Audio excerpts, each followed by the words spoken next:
Blast ಆಗಿರೋದು ನಿಜ. ಒಬ್ಬ ವ್ಯಕ್ತಿ ಮಾಸ್ಕ್ ಹಾಕೊಂಡು ಟೋಪಿ ಹಾಕೊಂಡು ಬಂದು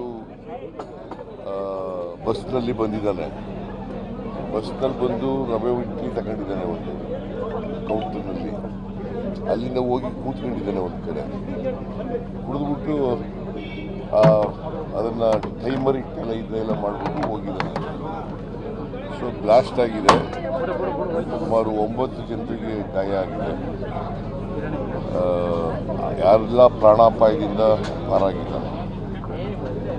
ಸೊ ನಾನು ನಮ್ಮ ಡೆಪ್ಟಿ ಚೀಫ್ ಮಿನಿಸ್ಟ್ರು ಮತ್ತು ಹೋಮ್ ಮಿನಿಸ್ಟ್ರು ಅವರೆಲ್ಲ ಹೋಗಿದ್ದಾರೆ. ನಾನು ಇವತ್ತು ಹೋಗ್ತೀನಿ, ನೋಡ್ತೀನಿ ಮತ್ತು ಹೋಟೆಲ್ಲು ಕೆಫೆ ಅಲ್ಲೂ ಹೋಗಿ ನೋಡ್ತೀನಿ. ಗೊತ್ತಿಲ್ಲ, ಇನ್ನೂ ಗೊತ್ತಿಲ್ಲ. ಅವನ ವ್ಯಕ್ತಿ ಪತ್ತೆ ಹಚ್ಚಕ್ಕೆ ಸುಲಭ. ಯಾಕಂದರೆ ಫೋಟೋದಲ್ಲೆಲ್ಲ ಬಂದಿದೆ. ಅವನು ಬಸ್ನಲ್ಲಿ ಇಳಿಯೋದು, ತಿಂಡಿ ತಗೊಳ್ಳೋದು, ಟೋಕನ್ ಕೊಟ್ಟು ಆಮೇಲೆ ಎಲ್ಲೋ ಕೂತ್ಕೊಳ್ಳೋದು, ಆಮೇಲೆ ಅಲ್ಲೊಂದು ಬ್ಯಾಗ್ ಇಡೋದು, ಇವೆಲ್ಲ ಬಂದಿದೆ. ಕೂಡಲೇ ಪತ್ತೆ ಹಚ್ತೀವಿ.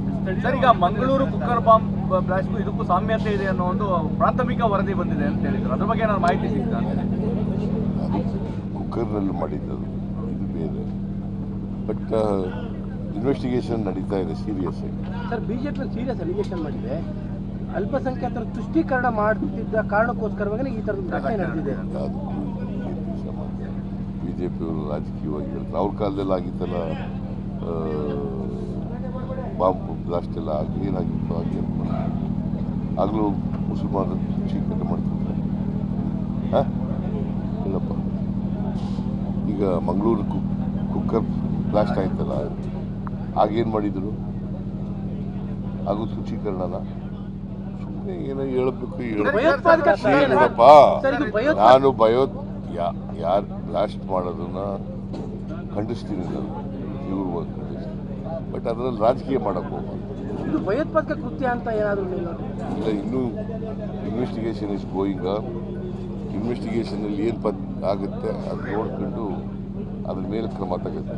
ಸರ್, ಈಗ ವಿಧಾನಸೌಧದ FSI ವರದಿ ಬಂದಿದೆ ಅಂತ ಹೇಳ್ತಾರೆ. ಯಾವಾಗ ಬಂದಿದೆಯಾ ಅಥವಾ ಏನು ಅಂತ ಬಂದರೆ ಅದ್ರ ಪ್ರಕಾರ ಕ್ರಮ ತಗೋತೀವಿ. ಬಂದೇ ಇಲ್ಲ ಅಲ್ಲ, ಈಗಾಗಲೇ ಟ್ವೀಟ್ ಮಾಡಕ್ಕೆ ಶುರು ಮಾಡಿದ್ದಾರೆ ಸರ್. ಅದನ್ನ ಯಾಕೋ ಬಹಿರಂಗ ಪಡಿಸ್ತಾ ಇಲ್ಲ ಬೇಕು ಅಂತೇಳಿ ಆಲ್ರೆಡಿ ಯತ್ನಾಳ್ ಟ್ವೀಟ್ ಮಾಡಿದ್ದಾರೆ. ಯಾರಪ್ಪ ಟ್ವೀಟ್ ಸರ್, ಬಿಜೆಪಿ ಒಂದು ಹೇಳ್ತಾ ಇದೆ ಸರ್, FSI ರಿಪೋರ್ಟ್ ಬಂದಿದೆ, ಅದರಲ್ಲಿ ಜಿಂದಾಬಾದ್ ಅಂತ ಕೂಗಿರೋ ಸತ್ಯ ಅಂತ ಗೊತ್ತಾಗಿದೆ, ಅದನ್ನು ತಿರುಚೋ ಪ್ರಯತ್ನವನ್ನು ಸರ್ಕಾರ ಮಾಡ್ತಾ ಇದೆ. ಯಾರನ್ನೂ ರಕ್ಷಣೆ ಮಾಡೋ ಪ್ರಶ್ನೆನೇ ಇಲ್ಲ.